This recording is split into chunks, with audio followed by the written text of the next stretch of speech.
On this episode of Big Drive Energy, we've got a stacked show.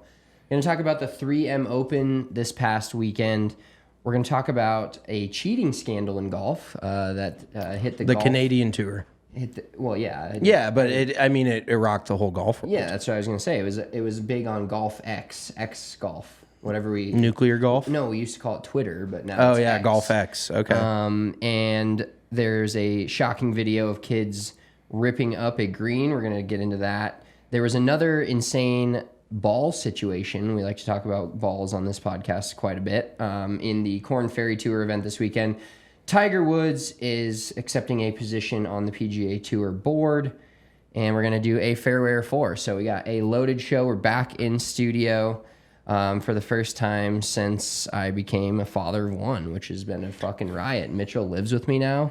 It's a lot of shit's changed since we were in the studio. Of course, this podcast is brought to you by our presenting sponsor, Pins and Aces. If you guys are watching on the YouTube, you see the Pins and Aces hats on us and on our desk here. They have the best stuff in the game. They just came out with their Joker 4.0 collection. The hoodies are so sick because it's like... You know, I don't know about you. I'm not a big, graphic hoodie guy. I do like just a plain hoodie, but then they throw the graphics in the hood. Mm-hmm. So no one can really see it, but you know it's there. So just adds a little spice. Yeah, it's a little spice to the plain black hoodie. But the whole Joker 4.0 collection is back. Make sure you head over to pinsandaces.com. Use our promo code BDE. That'll save you 15% off your entire order and get you free shipping. They've got joggers. They've got the liquor stick. Perfect time for tailgating. We are going to have a liquor stick at our tailgates here in Denver.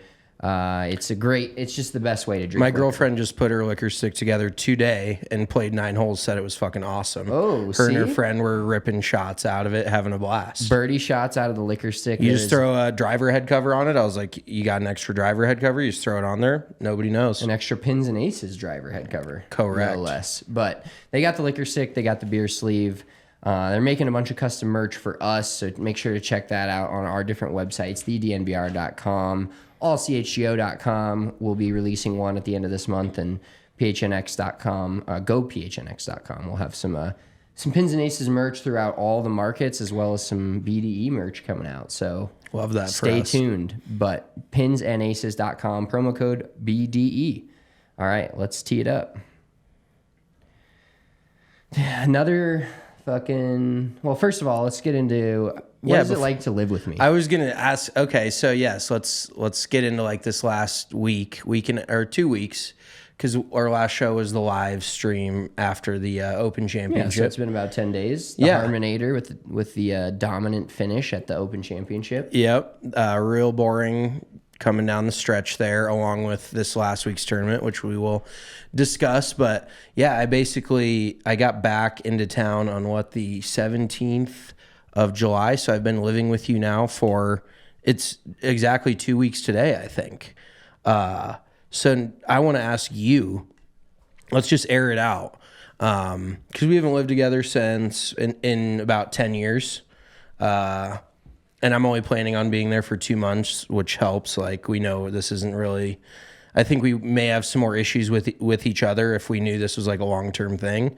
But since it's for the short term, just lay it all out there. What do you have problems with me? Oh, this is going to be good. And we are sharing a bathroom for reference. Yeah, we share a bathroom. So my house has 2 bathrooms, one upstairs, one downstairs. I have the downstairs bathroom to myself normally, not anymore.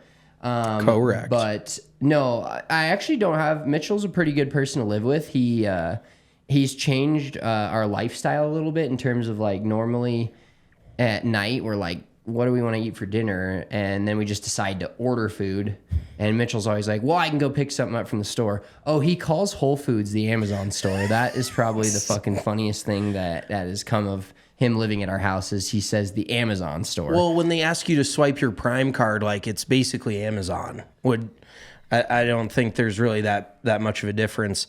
Also, it's a fucking crock of shit how much you spend on groceries at Whole Foods. You're kind of getting what you pay for, because I do like the vibe in there. It's very nice. It's very, very clean. I always like going and getting last night I made skirt steak tacos off the hook. But it was like $25 for like a pound and a half of skirt steak, which I feel like is a little steep relative to, your typical Safeway King Supers.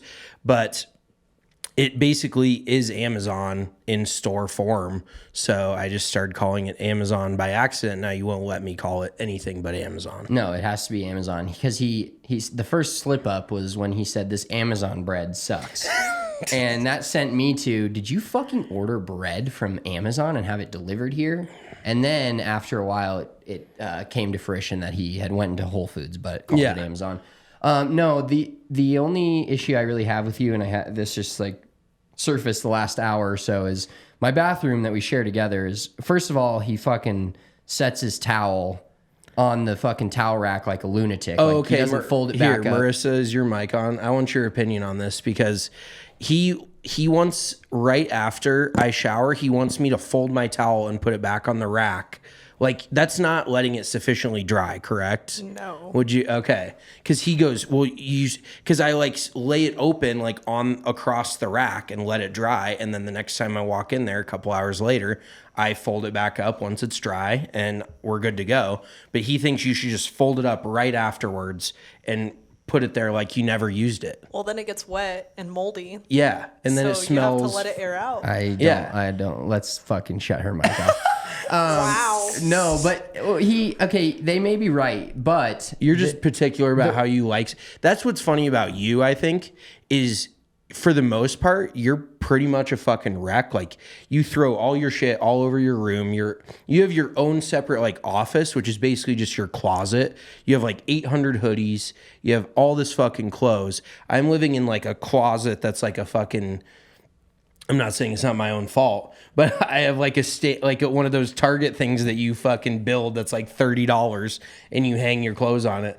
I'm living in this very confined, like, I've condensed my clothes down to hardly anything. You have an entire fucking room dedicated to your clothes. You have like 80 rolls of Zins in there, which so do I, so I'm not knocking it. But it's basically just like your little fucking haven, and you still don't have enough room. Like, there's still clothes sitting on the couch in there. There's still clothes all over the floor. But then you jump on me for, you say that my bedroom's dirty when I have nothing to work with. I have no closet space. Like, so some of my clothes might be on the fucking floor. You have an entire fucking room that is your closet, and you still have clothes all over the fucking place. For the record, that room is extremely clean right now, other than my laundry basket that's in the middle with my clothes folded on it. Okay. That's it. Well, you most of the time, yes. What shit did you have sitting on the stairs? I almost tripped over you. Like a hat, a pair of shorts, a fucking... So you just pick and choose. Like, you just get naked upstairs and throw your shit down, strewn it down the stairs? No, that's not what I do. The thing is when I get home... So you living downstairs has created an inhabitable area down there. Normally, that's not inhabitable. We stay upstairs until I go downstairs. So, and by the way, I'm built for the basement because it's so much cooler. I fucking love it. Like, it's cold. It's fucking horrible. My bedroom's probably like 62 degrees when I sleep. I get the shivers when I literally walk down there for 5 minutes. But no, the thing is when I take my clothes off or take my hat off or whatever it ends up being upstairs, instead of like walking it all the way downstairs and putting it in the laundry basket, I throw it down the stairs. And then when I make one trip, I just clean it all up.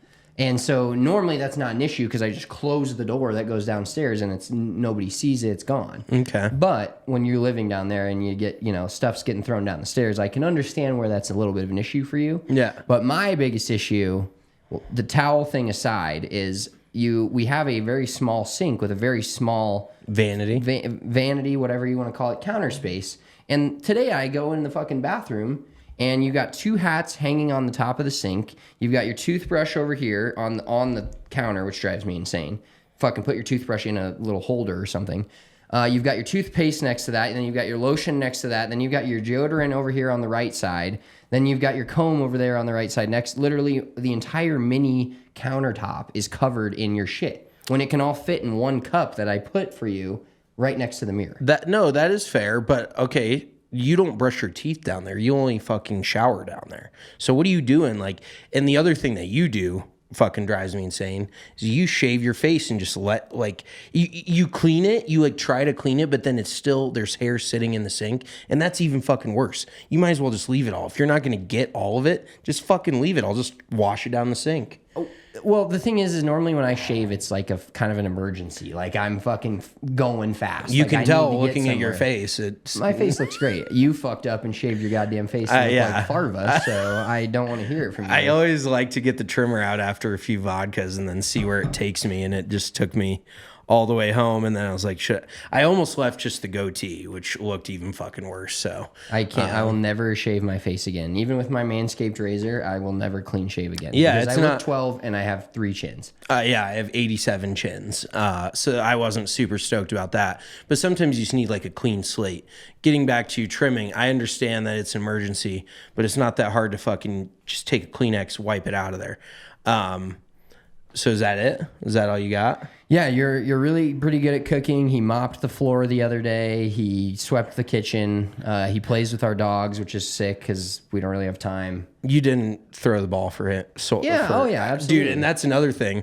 I keep calling their son's name. I keep getting the dog and the son confused. And I think you've done that also.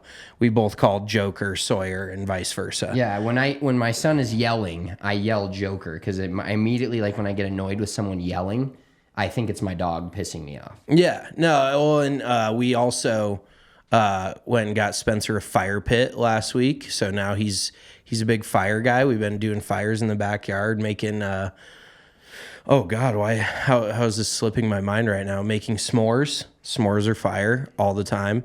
And there's nothing better than just sitting out there with a cocktail and looking at the stars, listening to a good crackling campfire. So that's been fun. There was one thing that bugs me about you that I can't remember. It'll come to me and I might just blurt it out in the middle of everything else. But other than that, I think it's gone pretty well. Yeah, living together as a couple borderline 30-year-old dudes with 2 dogs and a baby is not a bad. Yeah, it's not as bad as it would seem on the surface. One last thing, Spencer doesn't like. He always talked about when he had a backyard, like when you guys were living in the high-rise condo. You're like, "Whoa, I can't wait to have a backyard. Like, I can't wait to take care of it." Dude, I've mowed it more times than you have this summer, and I just fucking moved in 2 weeks ago. And you're like, well, it's just all weeds. Well, fuck it. And you're like, well, once we buy a place, you're always going to have excuses as to reasons not to take care of your lawn. It's a fucking conscious choice you have to make. You have to wake up and want to be a grown man, take care of that fucking lawn. Like you're at the gym and I'm mowing your lawn. There's something fucked up about that. Yeah, probably. Well, like I said, it's Bust out the Air Monarchs. You're a fucking dad now. It's the conduciveness to mowing my lawn isn't like that satisfied feeling you get from mowing a lawn where you like see the lines and there's grass and it's clean and it looks nice. It's just Spencer's a shit like the backyard. ultimate and we're renting. convenience I'm for renting. him. Yeah, I'm renting, dude. I'm not gonna like make my lawn look like overly nice. I don't give a fuck. It's not my house. Yeah, why care? Why care a- about the place that you live in? I'm a visitor. Yeah. I'm a visitor for years, in for the back. multiple years. I don't care if nobody can see it other than me. But then all of a sudden you're about your fire pit and you're like, oh, this yard doesn't look good. It's like, yeah, if you fucking went out there and threw the ball with your dog, you'd see how the yard looked. Well, usually at the fire pit's in the dark, so I can't see anything other than That's true. the fire. Joker left a bone on the stairs outside going down I was going down the stairs and I almost went ass over tea kettle and I fucking chucked that bone into the weeds. I was like, this motherfucker's not seeing the light of day any longer.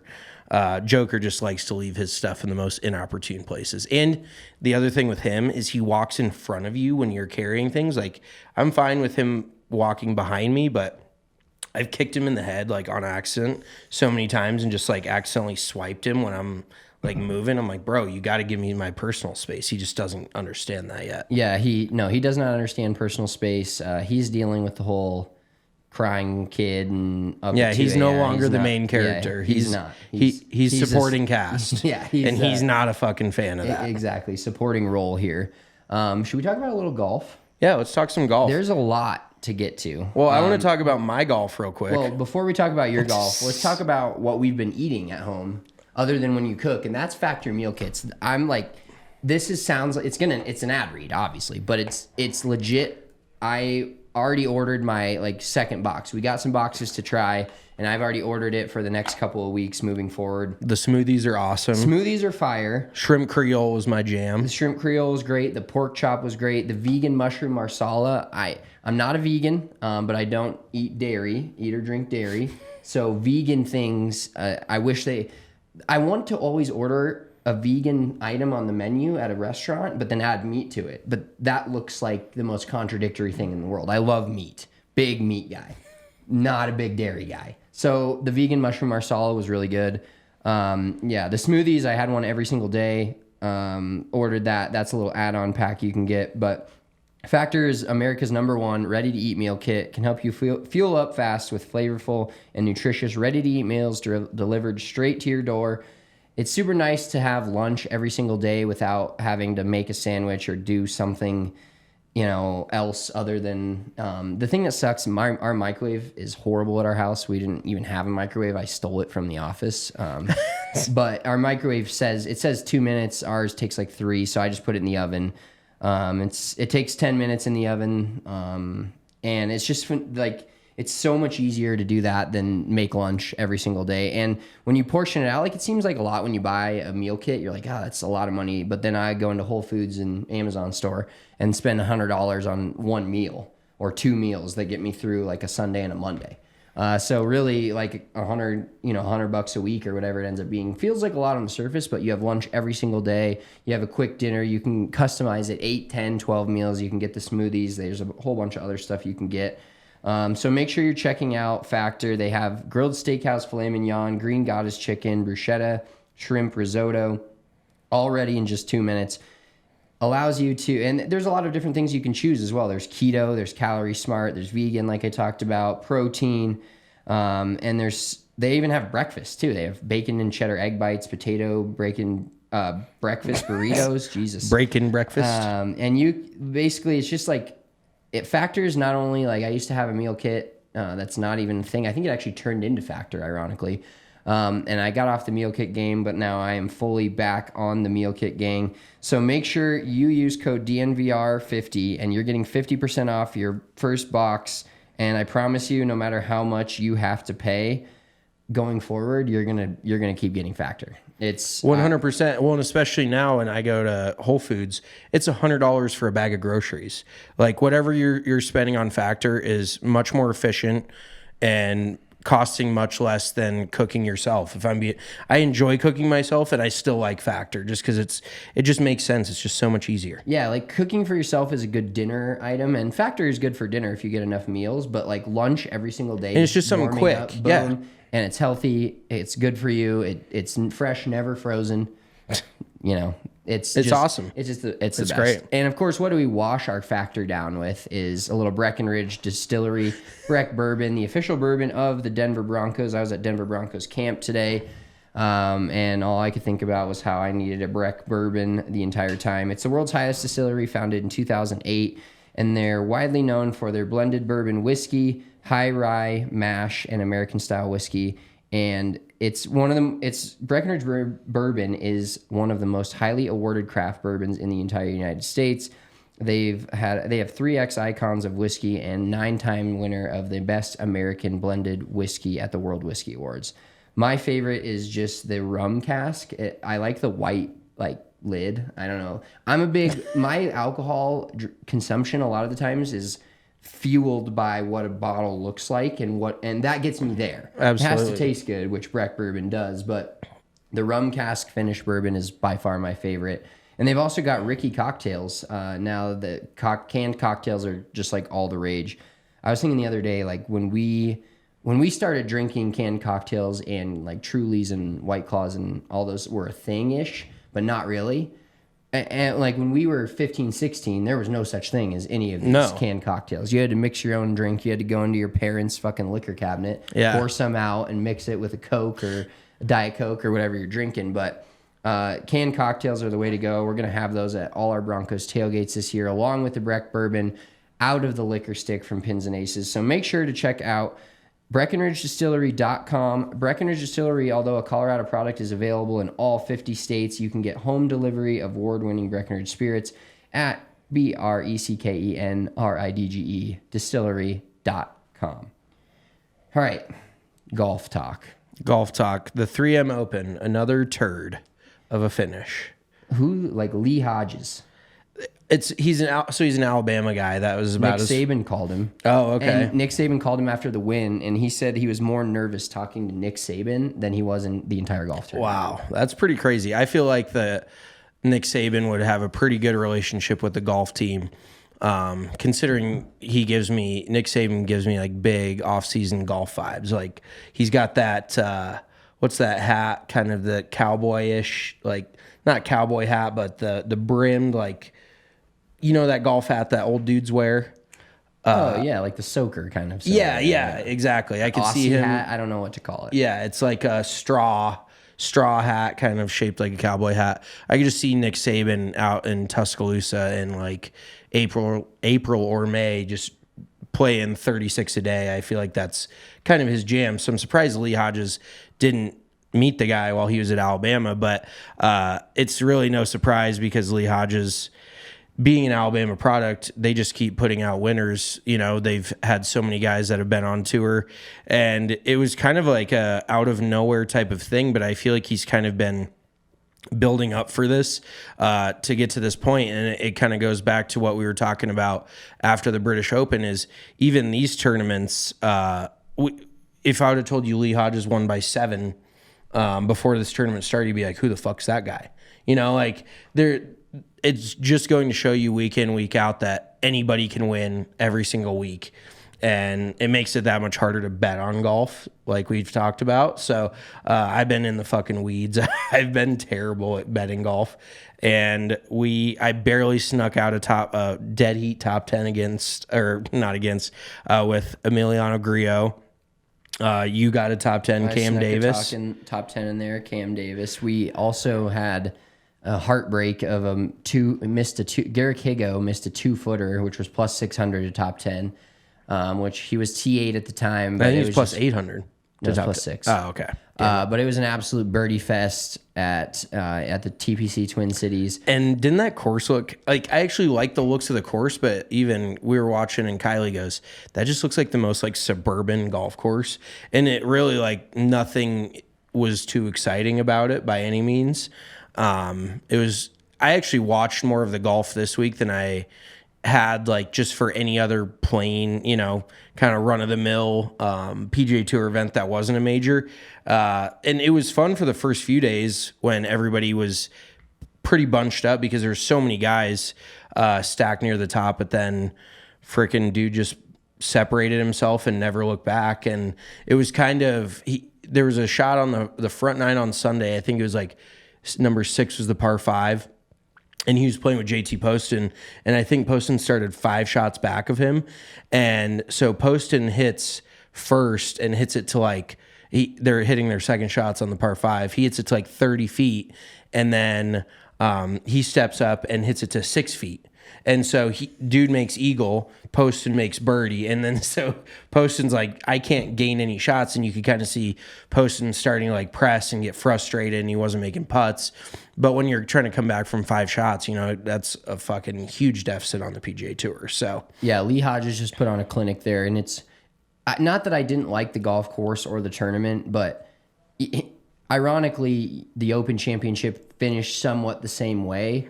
But Brian Harman was just that good, I think, that week. That kind of trumps all when a player's just that locked in. And not saying Lee Hodges wasn't shooting 24 under, but when the under par gets so out of hand that, like, a guy could have shot 60, guy could have made the cut on the number and shot 64 on Saturday, Sunday, and not even sniffed the top 10. Yeah. I think that's actually exactly correct. Like, he would have been 14 or 15 under, which was barely in the top 10 after, you know, and not saying somebody did or didn't do that.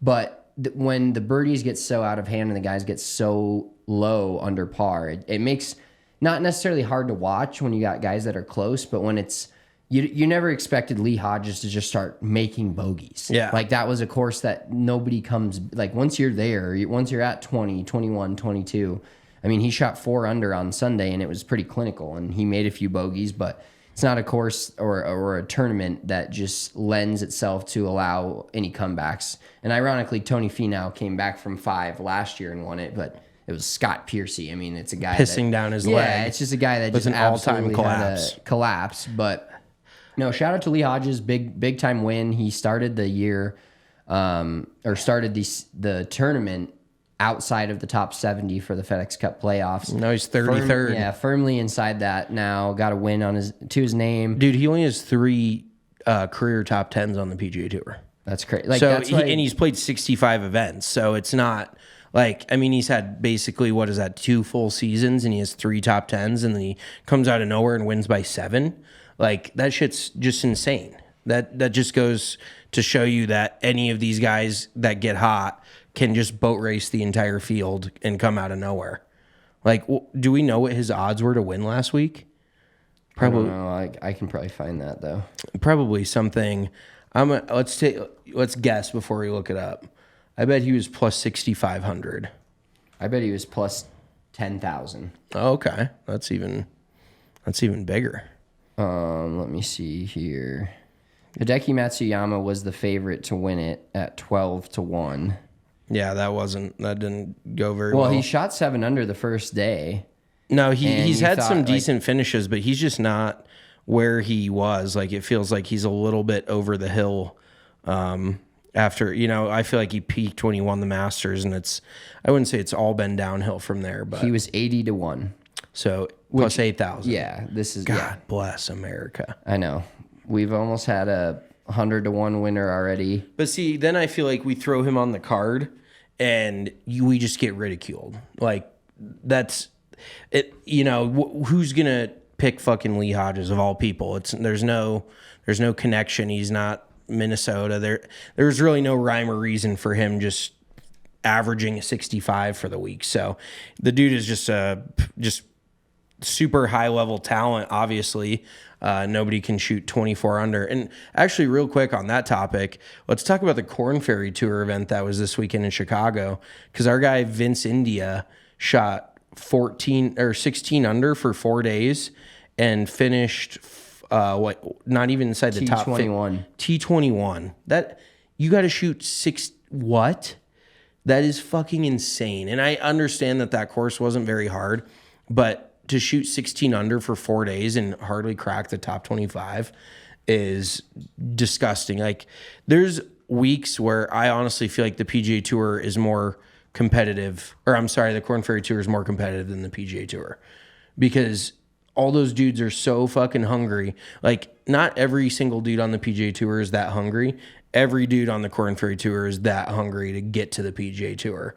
So it honestly just feels like a different level of competition out there, and those guys just make birdies like they're fucking water. It's disgusting. Yeah, so Trace Crow ended up winning it was the NV5 Invitational at the Glen Club in Glenview, Illinois. He shot 25 under, 66, 64, 63, 66. He beat Patrick Fishburne in a playoff. And Ryan McCormick, let's talk about him a little bit. So Ryan McCormick finished third, 24 under. He shot 60 the first day, 69, 65, and 66. Like, you shoot a 60 in an event, don't shoot in the 70s, and you don't even win. Yeah. It's absurd, the talent and the amount of just how deep. Yeah. Like, deeper than the ocean these guys are fucking going on the Korn Ferry Tour. But Ryan McCormick almost had to DQ himself because he only had one golf ball of a certain kind left in his golf bag, and he teed off with it on 10. And, the rules of golf. I think it's a local rule. No, is it a tour rule? It's a tour rule. Okay. Like, it's not, Well, even at your local, like, USGA qualifiers, they can put it in play. Like, it's not a standard for every single tournament to do that, but it is the dumbest rule in the fucking universe. For those of you who don't know what the one ball rule is, it means you cannot play any other ball than what you tee off with. If you lose that ball, you have to have the exact same ball not the exact same number, but you have to have the exact same type of ball throughout your entire round. Otherwise, you're disqualified. So You can't play any other brand. Even if you lose 12 of the same ball that you have in your bag, you're hosed. And it just doesn't make any sense. Like, is there any reason why that would make sense to you? No. And I guess it's a matter of like, I think it's just one of those rules in golf that's just so old. They're like, they don't see the reason to change it. But I think, and everybody makes mistakes. And of course, McCormick didn't plan for that. It is kind of wild to have like one of a certain ball in your bag. And then like, I think literally he showed it on a video and it was like the arrow was different. That's it. No shit. But it makes no sense. The rule in general is dumb. Well, and even think about it like this. Some of those, like say using Monday Qualifier at the Korn Ferry Tour, he probably doesn't have a ball deal. Like these dudes are legit not finding balls, but they're playing with whatever they got. A lot of them, they want to play a certain ball and they try to most of the time. But everybody's had those times where they just flat out don't have it, or they don't have it on the course, and then they don't have, they bring 5-6 balls with them and it's a fucking rough day. Like you're going to run out of those balls eventually. So it's just so ridiculous that they still enforce that to this day. But it feels like a very PGA Tour thing, but there's like definitely a separation. Like if you get to the Canadian Tour, there's no way they can do that. Those dudes are probably if they find a Pro V1 that looks nice on the driving range, they're picking it up and putting these dudes. Like a lot of people don't understand these guys' budgets are fucking not minuscule, but they don't have $50 a dozen because they're going through probably a dozen a week. That's an extra $50 a week. You play in 12 events, that's $600 just in golf balls. And that's if you're not losing a bunch of balls. Like you have a rough season, you're $1,000 deep just in golf balls.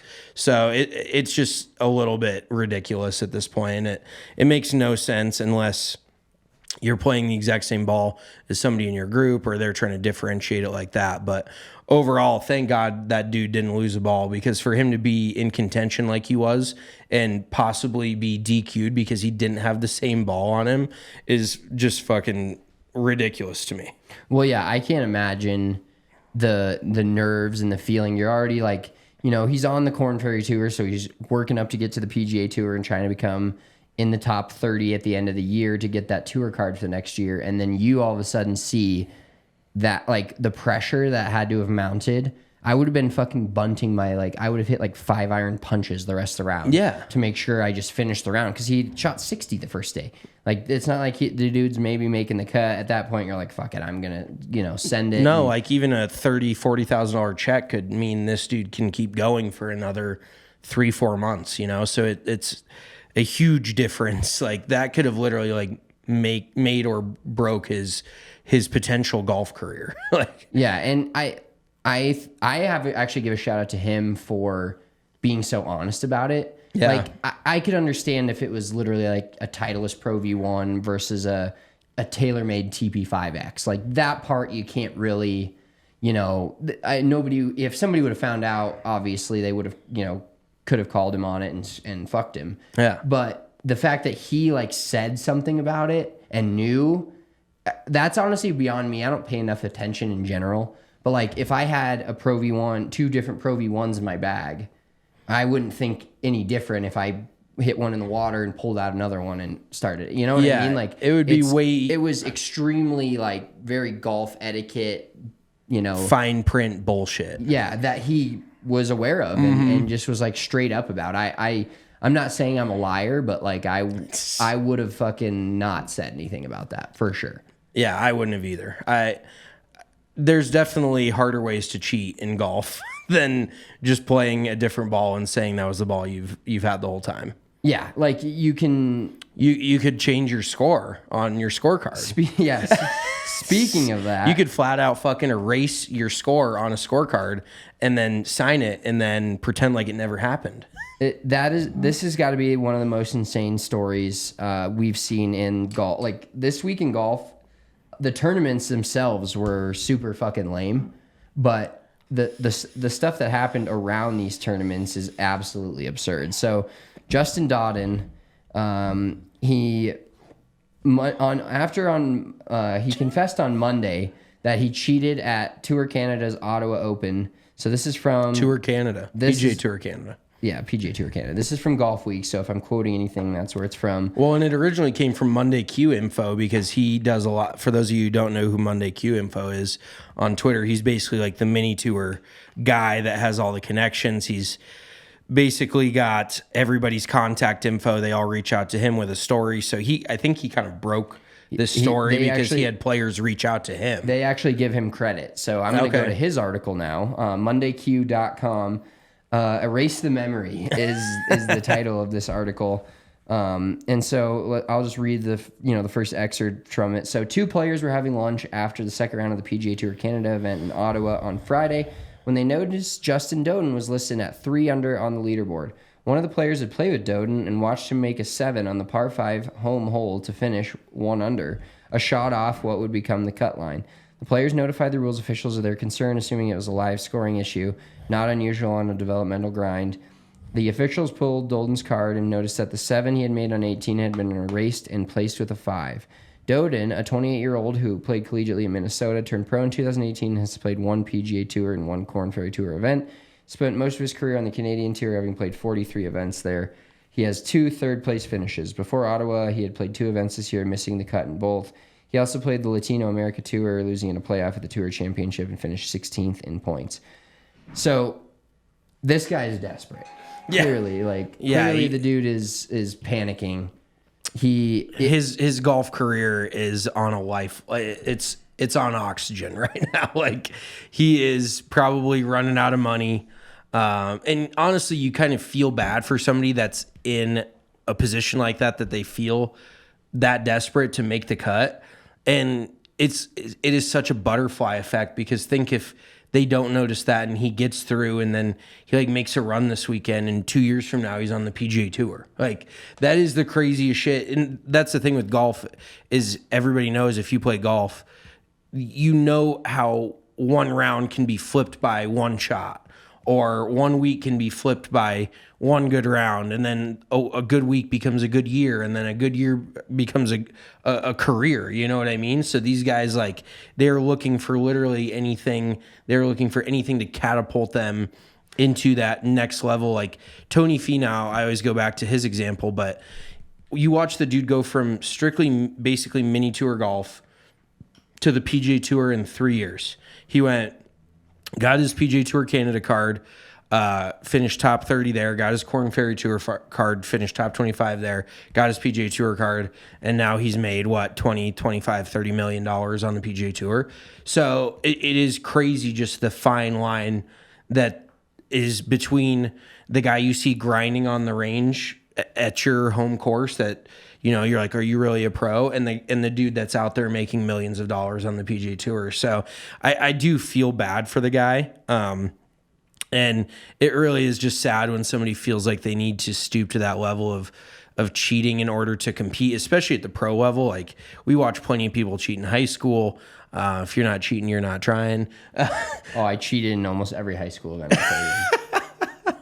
Yeah, well, the only event I didn't cheat in was my PAT, because I would have felt like a fucking rock pile of shit if I would have passed my PAT. There's probably people that do cheat during the PAT for sure. Oh, 100%. If you're playing golf on a non-PGA Tour, non-really professional level, there's half the field's probably cheating in some way or another. Yeah. And let's get into this. Let's talk about the proper way to fucking cheat. Okay. And I don't necessarily know the proper way to cheat. Maybe fucking fluffing your lie in the rough, pocket ball, random, finding a ball that's not yours, but it's in the shit. You don't have spotters. But the improper way to cheat is to fucking change the last score of a hole with the goddamn eraser. When you made double. When you made a double, like, that's not in the same round. Yeah. Like, if I guarantee you made a 12 and you change it to a 10, nobody gives a fuck. I did that all the time. I did that all the time in high school. Oh, double par, whatever, fucking. Have you seen that video on social media? I told you about it, the mental health triple, where it's like you make a 10, you change it to an 8. It's for your own mental health. Like, you're like, I can't write 10 down. But nobody gives a fuck if you're making a 10 on a par 5, whatever. You should be protecting the field, but if it's between, you're not playing for money and it's between 40th place and 37th place, then who really gives a shit? But yeah, why does he not like change to maybe like one of the scores on like the 4th hole drop a stroke there and then a score on like the 15th hole or like mix it up. I guarantee you these guys aren't going through the entire scorecard, but you literally play the last hole, you make double and you change it to a par. Like your playing partners are going to remember that. So definitely even bad at cheating. You miss the cut and you fucking suck at cheating. You can't even do that right. Yeah, it's just it's mind blowing to me. Yeah, like going from a 7 to a 5 is not realistic on a par 5. No, going to a 7 to a 5 on a par 3, maybe you can get away with that. Maybe it's like, all right, that's a circle double, brother. You just slap a 6 on that. Yeah, exactly. But keep going. I just can't fathom like what was going through that dude's mind. I get it, and like the pressure. I've never probably felt that kind of pressure in golf. To feel the need to do that, when you're fucking 16 and you don't want to shoot 80, you fucking shave one off at the end to shoot the 79 and get fucking 12th place. I've never done that, but I would imagine somebody's done that before. Yeah, but in a fucking sure. PGA Tour event where it's your job, and I think one of the biggest things about cheating in golf is like you have to protect the field. It's not about like. Some people are overly assholes about the rules of golf, and that's a whole kind of different scenario. But the overarching rule in golf is like you're not doing that. Like you may be out of it. Let's say you're playing with a player that's, 10 under par and going into the cut or going into the last day, and you're now all of a sudden 4 under, you've made 4 bogeys. You're keeping an eye on that dude. The reason you don't play golf by yourself and there's cameras and there's rules officials is because you have to protect the other guys. Yeah. Because some other guy that could be changing his life by winning that tournament could be fucked because this guy decides that he wants to fucking erase a 7. Yeah. Oh, absolutely. Like somebody could have missed the cut. He could have changed the cut line. Yeah. One player can change the entire cut line and make 20 guys miss the cut. And that snowballs into who knows. Yeah. But that's like exactly right. I can't believe the cheating was that deliberate and that dumb. Well, and the shitty thing is nobody's ever heard this dude's name, and they're always going, even if he were to make it on tour and win on tour, he would still have that blemish like on his career because that was the first thing anybody's ever heard about him. So basically he risked it all to try to make that cut, and he did not succeed. So he is like in the ultimate shitter right now. I bet he wants to crawl on a hole and never come back out of it. And you got to know that any of his playing partners, because that shit gets around on like mini tours and shit. A lot of guys like hang in the same groups, they carpool, they stay in hotel rooms. Like if you get a bad rap out there, everybody's going to know about it, and everybody's going to like either talk shit to you or not want to play with you, or, just be a general asshole to you, which you probably deserve at that point. But it's just such a poor decision on his part. And he did come out and apologize, which I commend him for. But what else cracks me up too is like when in his apology statement, he was like, that's not who I am. I'm better than that. You fucking did it, dude. It is who you are. Like you do something that is who you are. Like it's similar to, I don't want to go super crazy here, but like cheating in a relationship. Like you get cheated on and they say that's not who you are. That is who you are. Like for him to just be like, that's not who I am. I think that's total horseshit. He just got caught. If you wouldn't come out and apologize for cheating if he hadn't gotten caught. Yeah. Do you think like if he ends up making the cut, like he would have just moved on with his day? Oh, absolutely. Wouldn't have said a fucking word. Yeah. I don't, dude, it's insane. Yeah. It's just your, can you sleep with yourself at night? You know what I mean? Can you live with yourself? Well, but can you sleep with yourself? I think everybody does that every night. Well, but can you fucking have that weighing on you and still sleep? Like, fuck off. Yeah, okay? But it is unfortunate. And now, like, this dude is famous for literally every wrong reason. Yes, that's what I'm saying. That's the worst part. That's all he's going to ever be known for. Like, he'll probably go to fucking try to sell car insurance after this, and they'll be like, are you the dude that just cheated on the PGA Tour Canada?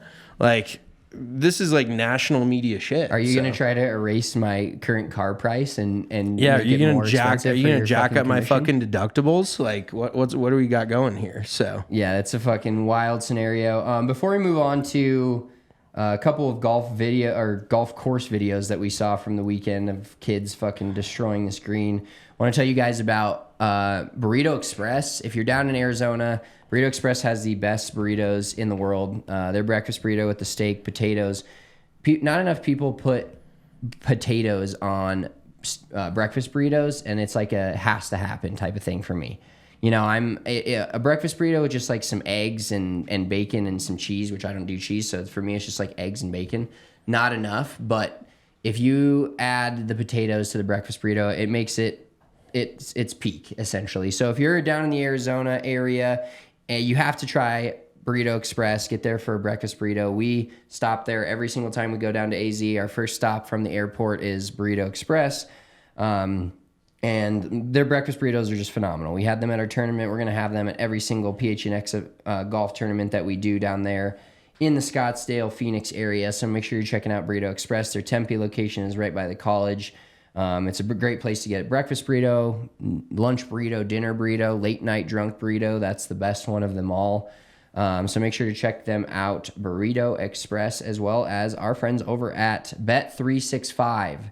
We are going to place bets this week, and we do every single week for each PGA Tour event. Sometimes we dabble in some other events, but we've got bets coming up this week for the Wyndham Championship, which is at Sedgefield Country Club. It's the last event before the playoffs. Playoffs? We have PGA Tour playoffs next week, so there's a lot of guys that are in and out or right around the top 70. Lee Hodges no longer has to worry about being a part of the playoffs, but guys like Justin Thomas and Aaron Badley's fighting for his spot. He was close to the top of the leaderboard this past weekend at the 3M Open, but Bet365 is the place where we place all of our bets. It's super easy to bet golf on Bet365 because you can just search for a player's name, and then you go to that player and it gives you every single bet that you could ever imagine for said player. They have over 80 million users worldwide, and they stream 780,000 events every single year. So you can log on, live bet, and then go and watch whatever event on the app that you're betting on. One of the coolest features of all time. And they constantly have profit boosts. We are getting profit boosts every week on one of the golfers. I think their profit boost this week in the Wyndham Championship is Justin Thomas plus 5,000. I actually bet that. You did? I bet Justin Thomas to top. I think he needs to finish 18th in this week's event to get in the top 70 or better. And so they actually have a bet if he'll finish better than 18th and get into the FedEx Cup. Dude, he is bad. He's had a fucking rough year. Has there been a collapse like this? Well, before we get into that, let's fucking finish this. Yeah, we'll finish this. Wrap it up. So use our code DNVR365 when you sign up. Please gamble responsibly. If you know someone has a gambling problem and wants help, call or text 1-800-GAMBLER. Bet365 is by far the best app, the best interface that we've used. I was super stoked to sign up. We also throw in bonus bets each week. So when you sign up with that code DNVR365, you get $200 in bonus bets. We place those.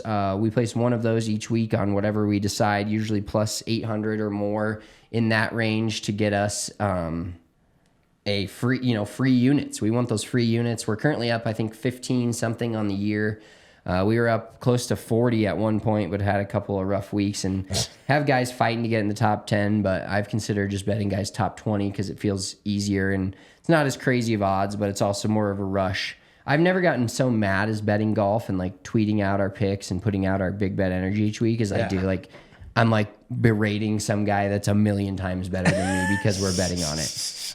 But do you want to log in real quick to the Bet365 and give us your 3 picks for the the Wyndham Open or the Wyndham Championship, at Sedgefield Country Club today? Okay, we doing this now? We're doing it right now. I'll start with mine.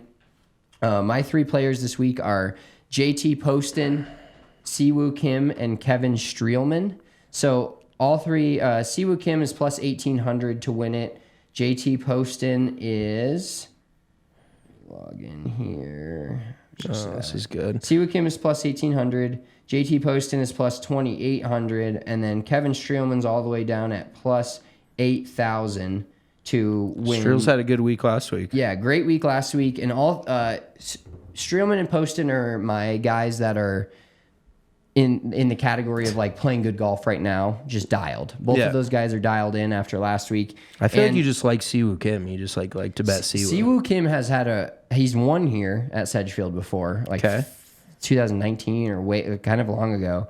And then he's had like a bunch of top 10s. So Siwoo Kim is a horse for a course. He's not like necessarily like burning it up right now, but I feel like he's the guy that's always there on Friday or Saturday. And then he ends up being not essentially winning events. He hasn't won an event in a while, but just can't finish. I don't love that he's plus 1,800 and one of the favorites. It seems like betting the favorites in golf, even if, it's not the Scotty Schefflers at plus 700 is not great, but I'm rolling with Siwoo Kim, JT Poston, and Kevin Streelman this week. I like that. Okay, perfect. So I am rolling with Denny McCarthy, Shane Lowry, and Bo Hostler. So Denny McCarthy to win is plus 2,500, top 10 plus 320. This dude just is kind of built for Sedgefield. It's a great setup for him. He putts it well, he drives it well, hits it pretty fucking straight. Still hasn't gotten that W on the PGA Tour, so I think this could be his week. Shane Lowry is on the outside looking in of the top 70 to get into the playoffs, and he just feels like that guy that should be there. He's better than where he's at right now. So I think he gets into the playoffs, into the top 70, but he is plus 375 to top 10 and plus 3,000 to win it. And then Bo Hostler, he's played well here at Sedgefield, and he's also playing good golf right now. He's had a couple of top 5s in the last few weeks, so he's got it rolling. He's plus 5,000 to win, plus 550 top 10. Love that. I think we got a winner in there. I know we say that every week, but I think that this is a fun week because a lot of guys have their backs against the wall, and they have to, it's kind of a make or break week, win or go home, all the, classic cliches. But a lot of guys are not going to make the playoffs next week, and there's guys that are flirting around the 70, 80, 90 range that probably shouldn't be, but they just haven't had the best year on the tour. And the crazy thing is, once you get in the top 70, if you win one or, get yourself high enough to make it to the next couple of tour events and then win the tour championship, you can all of a sudden win the FedEx Cup, $10+ million. There's so many things that go into it. And FedEx Cup is one of those things where it's not always your Scotty Schefflers winning it. It seems like majors are always filled with, that guy, we have your one-offs, every year or whatever. The Brian Harmon's kind of a one-off this year. But the tour championship can really be a one-off. We've had guys like, Patrick Cantlay win it, and not saying he's not a good player, but he's not like your dominant, oh my God, this guy's won so many events. So the FedEx Cup playoffs are always fun, and make sure you're betting on the FedEx Cup playoffs with Bet365. All right. The video of the kids destroying the green. I don't think so. They're on ATVs and dirt bikes. For those of you who didn't see, yeah. It sounds like such old man yelling at clouds, but that shit's so frustrating. The amount of damage that causes and the amount of people that pisses off goes much further than like doing that in someone's backyard. Either way, just an absolutely heinous act by those kids, adults. Jail time is needed. Yeah, they need to learn their lesson. Let's. Real quick, couple special shout outs. First of all, Tiger Woods is now on the PGA Tour board. I had one question for you on this. Let's see, what is his official title? He is, he's just joining the PGA Tour policy board. Do you think he's a player director? Do you think that, yes, Tiger Woods has maybe the loudest, if you will, voice in golf, but do you think that actually matters do you think his lack of experience being a lower level tour player, which is kind of what this is about, it's about all the players, and now with the merger, a lot of the high level guys, the Rahms, the McIlroys that stayed are inevitably kind of mad that they're not getting paid, or they could have made the jump the whole time. But I don't think, to me, Tiger's voice is, you can't get bigger. But it doesn't resonate with the Lee Hodges up until this week. The guys that aren't winning, that are trying to fight for certain things each week. Like, Tiger doesn't know that life. He was the superstar from the second he stepped on the scene. See, but I think if you look at it in a different way, I think that he's got a very powerful voice to go up above him. And I think it's a voice, I think the most important part is it's a voice that all the players trust. Like his voice carries more weight than anybody else's on the PGA Tour, like we said. But it's a dude that's been there. He's been out on tour. He's not some lawyer, financial dude, Jay Monahan guy. Like, he's been out there. He's the greatest golfer of all time, arguably. So I think it goes a long ways into just earning the player's trust back. Like, this guy is going to advocate for you, the player. That's where I think he really comes into play across, if you're a lower level guy, if you're a superstar, anywhere in between. I think he's got the player's best interest in mind, which clearly has not been the case the last few months after all this information has come out. So I think it's almost like kind of I wouldn't call it a cover up, like putting a Band-Aid on it. Like, that's what Tiger is to kind of to the PGA Tour, earning the trust of players back. Yeah, no, I do think that if anything can get changed, it's with Tiger Woods. Right. I just worry about the players that are like, well, what the fuck? He's never grinded is not the right term. Tiger grinded his ass off, but he was just always better than everyone else. He doesn't quite understand the plight of the mini tour pro. Exactly. Yeah, totally. Another shout out we'll give to Eric Van Rooyen's caddy, Alex Gogert. Boban Marjanovic. He looks like Boban.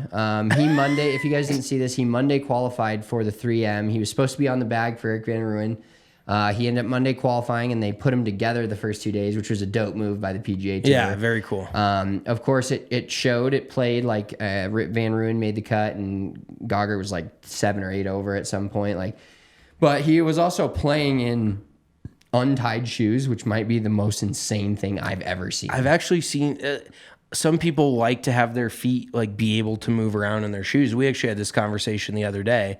Because are you a soft spike guy or are you a hard spike guy? I'm a soft spike guy. So am I. I'm spikeless, actually. I like to feel my feet be able to shift a little bit. It depends on the conditions, though. Obviously, if you're playing in wet, rainy conditions, you're not going to be wearing something that makes you feel like you're going to slip. But yeah, I've seen a handful of dudes do that. None of them that are remotely close to professional golfers. So definitely the first professional golfer I've seen do that.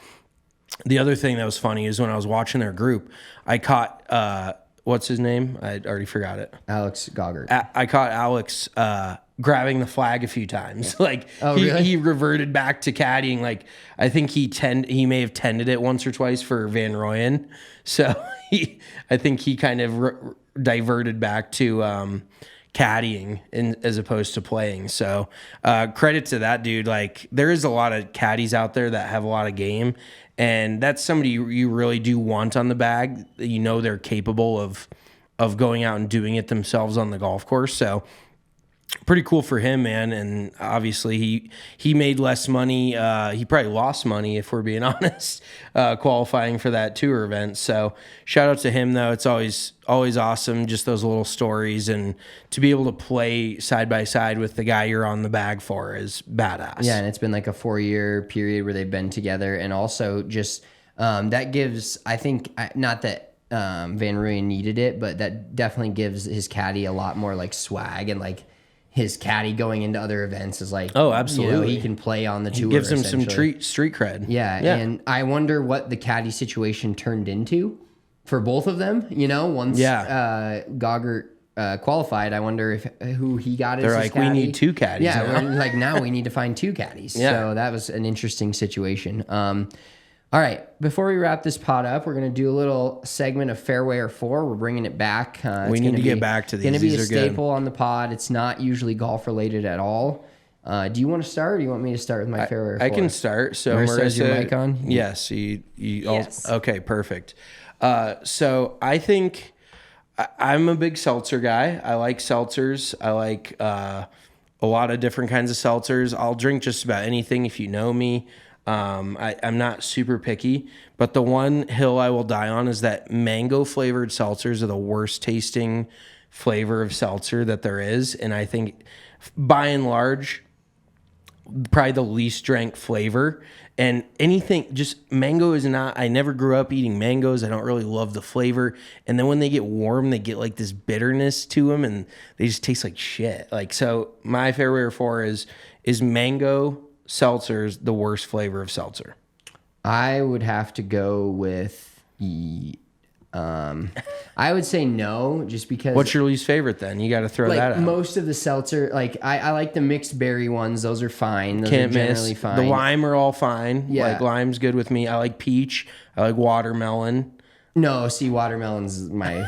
You hate watermelon. I hate watermelon. Anything that tastes like watermelon. I I'm like the completely flavor out of on. watermelon. Also, like pineapple. I'm not. Pineapple, I'm not a huge fan, but I kind of group them and pineapple mango together. Yeah, They've okay. both got a similar taste that I'm not like all about. All right, what's your least favorite seltzer flavor? Pineapple. Pineapple. It's gross. Yeah, Okay, it's but just- you like mango? It's like my top two. Oh, really? What's your other I like black cherry. Okay. Watermelon is up there. watermelon, black cherry? You can't go wrong. But mango for me, just if it's super cold, and that kind of goes any liquor. Like I can drink I can drink Malort if it's super cold. I can drink just about anything super cold. Shout out to you Chicago people, but I can't do like mango. I can drink it for like 5 minutes. Once it starts getting anything but just like freezing ass cold, tastes like ass to me. Yeah, I will say I obviously don't love it. Mango's in my lower 5. I don't understand if maybe we're in the minority of not liking mango. Clearly, if Marissa likes mango, they always have it as like one of the options at like all the games. Yeah. That's what I don't get. Like, Is it a popular thing, or are they a just mixed like berry's the whiffing on easiest. that? Black Yeah. cherry's pretty easy, and usually those two are there. But like when I see 2 options for a seltzer and one of them's mango, I'm like, I guess maybe they're selling a shitload of it, or maybe it's just because they're selling it because it's there. But that always does shock me. That Do you it's know? one of the Do you know two what's a options. wild take that I think should be a thing is banana flavored seltzers. Oh, no. I would fuck heavy with that. I'd be so in. Dude, think about that. Like I love banana Laffy Taffy. I like anything banana flavored. I like that. So Yeah. I would fucking get lit. Like 99 bananas. Everybody's been in high school before, college, whatever. You drink 99 anything. But I always went to 99 bananas. Those were like my go-to shots. Yeah, they're the most alcohol, so that would make sense. Yeah, that's right. But yeah, no, there is a Boulevard Brewing, I believe, does a seltzer line that's like cherry whip. No free ads. Yeah, no free ads. Cherry whip, and then there's a banana whip, I'm pretty sure. But it's like, but they don't make it just banana. It's like banana pineapple or some shit like that. See, That's what why? drives me nuts. Why- yes. Why do you mix them? Just have one flavor. It's Why ruin- and yeah. not mango. All right. My fairway or Fore is, I was thinking about this the other day as I was doing it, and I think you're on the same page as me. But I'm curious to get Marissa's take on this. So when I do the laundry, okay, when I'm pulling the laundry out of the dryer, how do you this is just an open-ended answer, just straight up how you do it. How do you put your clothes into the basket to take them to your room or wherever you're taking them? Do you put them on the outside of the laundry basket, Like or drape them over fold the them on the edges? inside? I just kind of like throw them all in there, and then I go straight to folding them.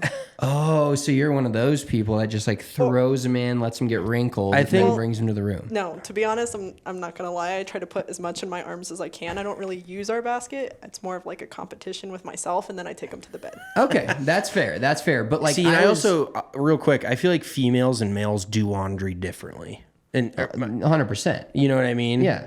Like I feel like females are a little bit more feral when it comes to the laundry. Like just exactly like what you described. You just fucking take armfuls of it, you chuck it all in there, and then you take it all back. Your socks are probably all over the floor. How many stray socks have you lost? I mean, I'm not wearing matching socks right now, so. Oh fuck, that's another topic. I think that's been a fairway or Fore before. That was like one of our OGs. yeah, like non-matching socks. stresses me out. Psycho But, shit. Yeah, like when I take the laundry out, I like fold pants, shorts, socks, and underwear. I just throw in the basket, not full. I put my socks together because my socks match. Have to, but like my clothes, I just like take a shirt, fold it in half, and then like lay it on top of the basket.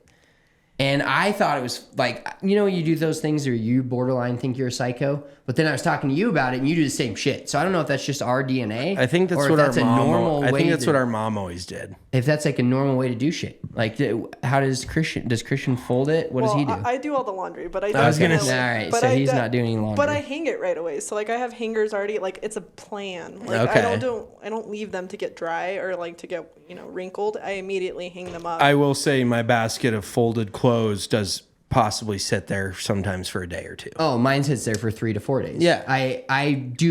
Sometimes I'll do another load of laundry before I fold Yeah. said basket. No, and then I'm like, I got to put this And put away that so I away. can, yeah. Yeah. No, so I feel that. Fairway or Fore. I start throwing dirty shit into the clean, and I'm like, okay, Yeah, I just start a dirty pile on the floor Yeah, because my next to it. basket is clean. Correct. With all the shit folded next to it. That is how men do laundry. I will be curious to see if hopefully we can get it in the graphic correctly. That it makes sense. Well, you need to word it out how you want it to be worded right now. Fairway or Fore, when you fold your laundry into the basket, Do you hang your laundry over the edge of your laundry basket when it's done? Yes. Okay.